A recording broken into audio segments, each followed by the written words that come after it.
ഇന്ന് ഞങ്ങൾ ഗംഗാ ഘട്ടിലേക്ക് പോകുന്ന കോറിഡോർ ഫുള്ള് നടന്ന് എക്സ്പ്ലോർ ചെയ്യാൻ പോവാണ്. ഇവിടുത്തെ സ്ട്രീറ്റ്സിലൂടെയൊക്കെ ഒന്ന് നടന്ന് എന്തെങ്കിലുമൊക്കെ ഷോപ്പിംഗ് ഒക്കെ ചെയ്ത് പുതുതായിട്ട് ഉണ്ടാക്കിയ ഒരു കോറിഡോർ ഉണ്ട്, അവിടെ പോകണം. ഇത്രയാണ് ഇന്നത്തെ പ്ലാൻ. നമ്മൾ നടക്കുമ്പോൾ തന്നെ വഴിയിലൊക്കെ ആൾക്കാർ ഷോപ്പിൻ്റെ കാർഡൊക്കെ വെച്ച് വന്നൊന്ന് വിസിറ്റ് ചെയ്യുകയോ കാണുകയോ ഷോപ്പിംഗ് ചെയ്യുമെന്നൊക്കെ പറയുന്നുണ്ടായിരുന്നു. ഈ വഴി മോസ്റ്റ്ലി രണ്ട് സൈഡിലും ടെക്സ്റ്റൈൽ ഷോപ്സാണ് ഉള്ളത്. പിന്നെ ഇവിടുത്തെ കുറച്ച് യുണീക്ക് ഐറ്റംസ് വിൽക്കുന്ന കടകൾ. ഈ ബോർഡ് കാണിക്കുന്നത് പല പല പ്ലാസ, ഘാട്ട് ഇതൊക്കെ എവിടെയാണ്, എത്ര ഡിസ്റ്റൻസിലാണ് എന്നാണ്. ഇവിടെ എല്ലായിടത്തും ബോർഡ് ഉണ്ട്, ഇംഗ്ലീഷിലും ഹിന്ദിയിലും എഴുതിയിട്ടുണ്ട്. അതുകൊണ്ട് വഴി തെറ്റാനുള്ള സാധ്യതയൊന്നുമില്ല.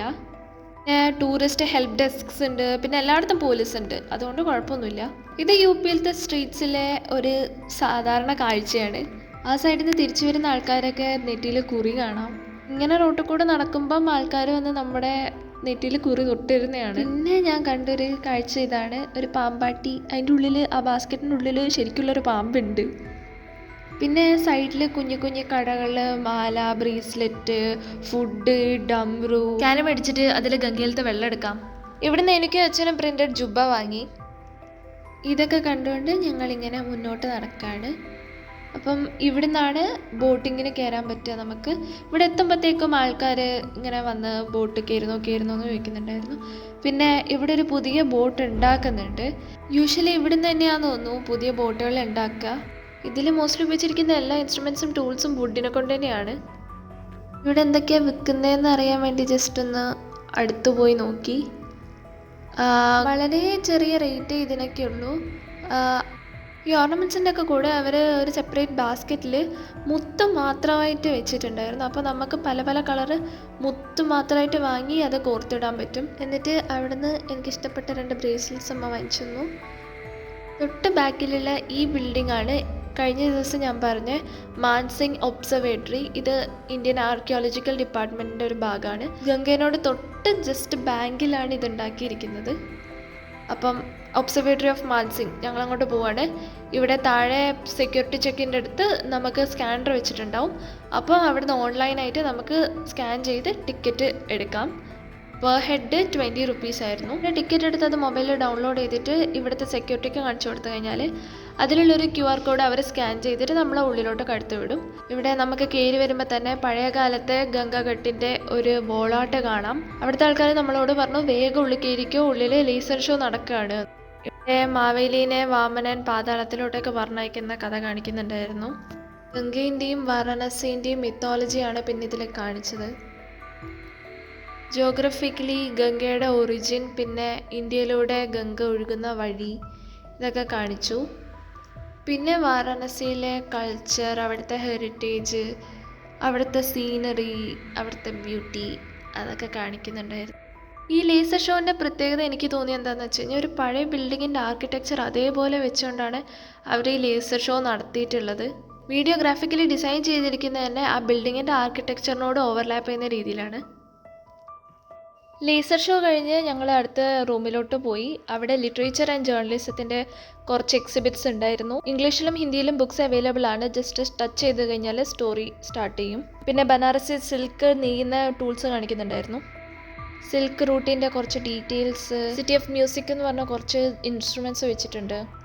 എനിക്ക് ഈ മ്യൂസിയത്തിലത്തെ ഏറ്റവും ഇൻട്രസ്റ്റിംഗ് ആയിട്ട് തോന്നിയ പാർട്ട് ഇതാണ്. ഇവിടെ നല്ല ഭംഗിയുള്ള ലൈറ്റിംഗ് മേലെ ഹാങ് ചെയ്ത് വെച്ചിട്ടുണ്ട്.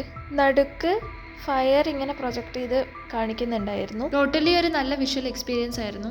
ഇത് ഫെയ്ത്ത് ആൻഡ് സ്പിരിച്വാലിറ്റി ആണ് കാണിക്കുന്നത്. അത് കഴിഞ്ഞ് ഞങ്ങൾ റൂമിൽ നിന്ന് ഇറങ്ങി ഒബ്സർവേറ്ററിന്റെ 2nd ഫ്ലോറിലോട്ട് പോവാണ്. മേലെയാണ് ആക്ച്വൽ ഒബ്സർവേറ്ററി ഉള്ളത്, താഴെ മ്യൂസിയം ആക്കിയതാണ്. പഴയ കാലത്തെ കുത്തനുള്ള സ്റ്റെയർസ് ആണ് ഇവിടെ ഉള്ളത്. നമുക്ക് കയറുമ്പോൾ തന്നെ ഒരു ഇൻസ്ട്രുമെന്റ് ഇവിടെ കാണാം. ഇത് ഹെവൻലി ബോഡീസിന്റെ ഓൾട്ടിറ്റ്യൂഡ് മെഷർ ചെയ്യുന്ന ഇൻസ്ട്രുമെന്റ് ആണ്. ഇതിൻ്റെ വോൾസിൽ നമുക്ക് കാണാം ഇങ്ങനെ മെഷർ ചെയ്യാൻ വേണ്ടിയിട്ട് നമ്പേഴ്സ് ഹിന്ദിയിൽ കാർവ് ചെയ്ത് വെച്ചിട്ടുണ്ട്. പിന്നെ നമുക്ക് മുന്നോട്ട് നോക്കിക്കഴിഞ്ഞാൽ വേറെ കുറേ ഇൻസ്ട്രുമെൻറ്റ്സ് കാണാം. ഇതിൻ്റെ സ്ട്രക്ചറിൻ്റെ മേലോട്ടൊക്കെ കയറുന്ന റെസ്ട്രിക്റ്റഡ് ആണ്, സെക്യൂരിറ്റി ഉണ്ട്. ഒരു കുട്ടി കയറി പോകുമ്പോൾ പിടിച്ചു വെക്കുന്നുണ്ടായിരുന്നു. ഈ കാണുന്നതാണ് സമ്രാട്ട് യന്ത്ര. ഇത് ഫാമിലി ബോഡീസിൻ്റെ ടൈമും ആംഗിളൊക്കെ മെഷർ ചെയ്യാൻ ഉപയോഗിക്കുന്നതാണ്. ഈ ഇൻസ്ട്രുമെൻറ്റിൽ നമുക്ക് കാണാം ഇതിൻ്റെ വോൾസിൽ നമ്പേഴ്സ് കാർവ് ചെയ്ത് വെച്ചിട്ടുണ്ട്. ഒബ്സർവേറ്ററിൻ്റെ ടോപ്പ് ഫ്ലോറിലത്തെ ഒരു വിൻഡോയിൽ കൂടെ നോക്കിക്കഴിഞ്ഞാൽ നമുക്ക് ഫുള്ള് ഗംഗയും അവിടുത്തെ ബോട്ടും ഒക്കെ കാണാൻ പറ്റും. സൂം ചെയ്ത് കഴിഞ്ഞാൽ അപ്പുറത്ത് സിൽട്ട് ഡെപ്പോസിറ്റിൽ ഒട്ടകമൊക്കെ പോകുന്നത് നമുക്ക് കാണാം, അതിൽ റൈഡ് ചെയ്യാൻ വേണമെങ്കിൽ. ഇതൊക്കെ കണ്ട് ഞങ്ങൾ ഒബ്സർവേറ്ററിയിൽ നിന്ന് ഇറങ്ങി. ഇവിടെ ബോർഡ് വെച്ചിട്ടുണ്ട്, way to Ganga river. Back കാണുന്നതായിരുന്നു ഒബ്സർവേറ്ററി. അപ്പം ഞങ്ങൾ ഇവിടെ നിന്ന് ഇറങ്ങി. പുറത്തിറങ്ങിയപ്പം കണ്ടൊരു കാഴ്ചയാണിത്. ഇവിടെ വരുന്നതിന് മുന്നേ കണ്ട പല റീൽസിലും വീഡിയോസിലും ഉള്ളതായിരുന്നു കുറി തൊടുക എന്നുള്ളത്. അപ്പം ഞങ്ങൾ വിചാരിച്ചു കുറി തൊടാൻ പറ്റിയാൽ നന്നായേനെന്ന്. അതാലോചിച്ച് നടന്നപ്പോഴാണ് ഒരാൾ ഞങ്ങളുടെ അടുത്തേക്ക് വന്നത്. എന്നിട്ട് എനിക്ക് കുറി തട്ടുന്നു.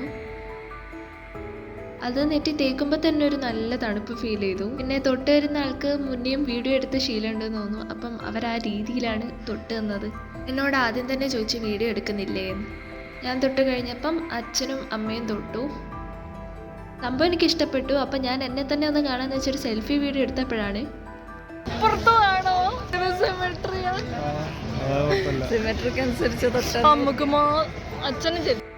എൻ്റെയും അച്ഛൻ്റെയും നെറ്റിയിൽ അടിച്ച അച്ച് സെൻട്രലല്ലായിരുന്നു. വേറെ കുഴപ്പങ്ങളൊന്നുമില്ല. പിന്നെ ഞങ്ങളൊരു റെസ്റ്റോറൻറ്റിൽ കയറി ഒരു ചായ കുടിച്ചു. അത് കഴിഞ്ഞ് ഇറങ്ങി നടക്കുമ്പം വേറൊരു ബോട്ട് അവിടെ ഉണ്ടാക്കുന്നുണ്ടായിരുന്നു. ഇതൊക്കെയാണ് വാരണാസിയിലത്തെ ഓരോരോ കോറിഡോറിലുള്ള നടക്കുമ്പോഴുള്ള കാഴ്ചകൾ. ഇവിടെ വാട്ടർ പെയിൻറ്റിങ് ചെയ്തിട്ട് ഏതോ ഒരു ആർട്ടിസ്റ്റ് വിൽക്കാൻ വെച്ചിട്ടുണ്ട്, നമുക്ക് വേണമെങ്കിൽ വാങ്ങാം. ഇവിടെ കുറച്ച് പേര് കോസ്റ്റ്യൂംസ് ഒക്കെ ഇട്ടിട്ട് നിൽക്കുന്നുണ്ട്. ഇവർ രുദ്രാക്ഷം പോളിഷ് ചെയ്തുകൊണ്ടിരിക്കുകയാണ്. നമുക്ക് പോളിഷ്ഡ് ആയിട്ടുള്ളത് വാങ്ങാം, അല്ലെങ്കിൽ അവർ മാലയാക്കി തരും, അതും വാങ്ങാം. ഈ നടക്കുന്നത് ലളിത് ഘാട്ടിലോട്ടേക്കാണ്.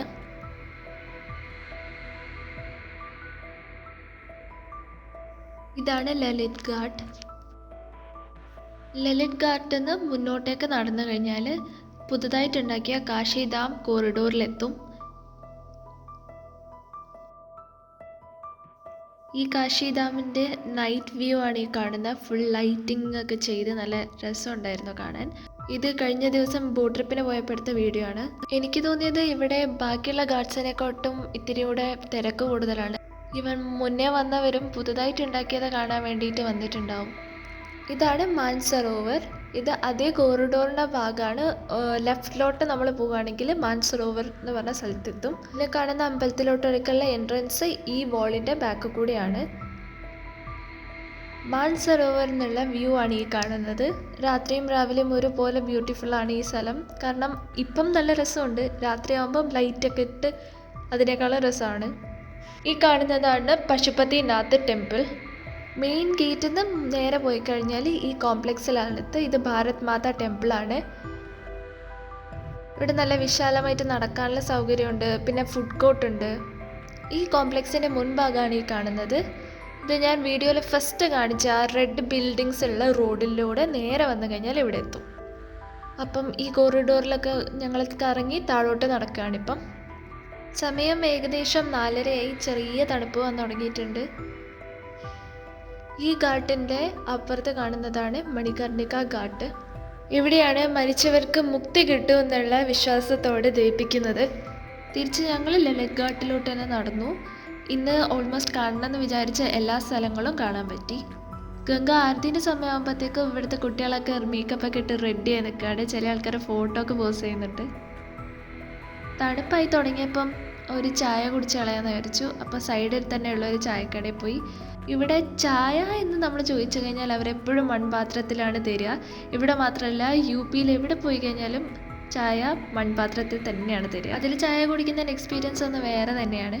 ഈ സ്ഥലത്ത് നിന്ന് വീഡിയോ എടുക്കാൻ എപ്പോഴും തിരക്കുള്ളത് കൊണ്ട് കുറച്ച് വെയിറ്റ് ചെയ്യേണ്ടി വന്നു, പക്ഷെ എടുക്കാൻ പറ്റി. ഇതൊക്കെ ഗംഗാരത്തിൻ്റെ ടൈം ആയതുകൊണ്ട് കോസ്റ്റ്യൂമൊക്കെ ഇട്ട് വെയിറ്റ് ചെയ്ത് നിൽക്കുകയാണ്. ആൾക്കാർ വരുമ്പം ആരതി ഒഴിഞ്ഞിട്ട് ഇതുപോലെ കുറി തൊട്ട് കൊടുക്കും. ഇനി ഞങ്ങൾ തിരിച്ചു പോവാണ്. പോകുമ്പം വഴിയിൽ മലയോ കണ്ടു കഴിഞ്ഞാൽ കഴിക്കണം എന്നുണ്ട്. കുറേ വീഡിയോസ് കണ്ടിട്ടുണ്ട്. വളരെ ഹൈപ്പ് ഇട്ടിട്ടുള്ളൊരു ഡിഷാണിത്. ഇത് ബേസിക്കലി ഒരു മിൽക്ക് പ്രൊഡക്റ്റാണ്. അപ്പം ടേസ്റ്റ് എങ്ങനെയാണെന്ന് അറിയാത്തതുകൊണ്ട് ആദ്യം ഞങ്ങൾ 3 കൂടെ ഒന്ന് ഓർഡർ ചെയ്തു. ഇവർ ഉള്ളിലിരുന്ന് കഴിച്ചോളാൻ പറഞ്ഞു. ഒരു കപ്പിന് 50 റുപ്പീസാണ്. കപ്പ് ഫുള്ള് മാത്രമല്ല, അതിൻ്റെ മേലെ ഇങ്ങനെ കുന്നുപോലെ ആക്കിയിട്ടാണ് നമുക്ക് തരിക. വീഡിയോസിലൊക്കെ കാണുന്ന പോലെ നോർത്ത് ഇന്ത്യൻ ടേസ്റ്റ് ആയതുകൊണ്ട് നമുക്ക് ഇഷ്ടപ്പെടുമോ എന്ന് അറിയാത്തത് കൊണ്ടാണ് ഞങ്ങൾ ഒന്ന് ഓർഡർ ചെയ്തത്. പക്ഷേ നല്ല ടേസ്റ്റായിരുന്നു. വേറെ ഫ്ലേവർ മലായും ഉണ്ടോ എന്ന് എനിക്കറിയില്ല. ഞാൻ കഴിച്ച മലായിനെ കുറിച്ച് പറയുകയാണെങ്കിൽ അതിന് ബദാമിൻ്റെ ടേസ്റ്റാണ്. ബദാമല്ല, ബദാം മിൽക്കിൻ്റെ ടേസ്റ്റാണ്. വെണ്ണ പോലെ സോഫ്റ്റ്, വായിലിടലും അത് അലിഞ്ഞു പോവും, അങ്ങനെയായിരുന്നു. നല്ല സോഫ്റ്റ് ഫ്ലഫി ടെക്സ്ചറാണ് അതിന്. പല വീഡിയോസിലും കണ്ടിട്ടുണ്ട് അമൃത ടേസ്റ്റ് ചെയ്ത എക്സ്പീരിയൻസ് കിട്ടണമെങ്കിൽ മലയോ കഴിച്ചാൽ മതിയെന്ന്. അധികം സ്വീറ്റും അല്ല, എന്നാൽ നല്ല ടേസ്റ്റും ഉണ്ട്. ഞാൻ അച്ഛനോടും അമ്മേനോടും പറഞ്ഞ് ഇത് പോരാ, ഇതിപ്പോൾ 3 ആൾക്ക് കഴിക്കാൻ പോരാ, ഇനിയും 2 കൂടെ ഓർഡർ ചെയ്യൂ. അങ്ങനെ ഞങ്ങൾ 3 ഓർഡർ ചെയ്ത് കഴിച്ചു. ഇത് കഴിഞ്ഞപ്പോൾ ഞങ്ങൾ വിചാരിച്ചു മലയോ കഴിഞ്ഞു, ഇത്രയേ ഉള്ളൂ സംഭവം. അത് കഴിഞ്ഞില്ലായിരുന്നു, ഇനിയും ഉണ്ട്.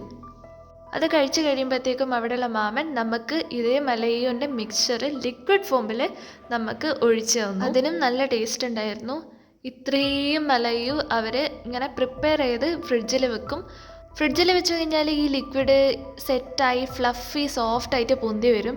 അത് കഴിഞ്ഞിട്ട് ഡിമാൻഡിനനുസരിച്ച് അവരത് കടയുടെ മുന്നിലോട്ടേക്ക് മാറ്റും. ഈ കടയിൽ മലയോ മാത്രമല്ല, വേറെ മിൽക്ക് പ്രൊഡക്ട്സും ഉണ്ട്. റബഡി ഉണ്ട്.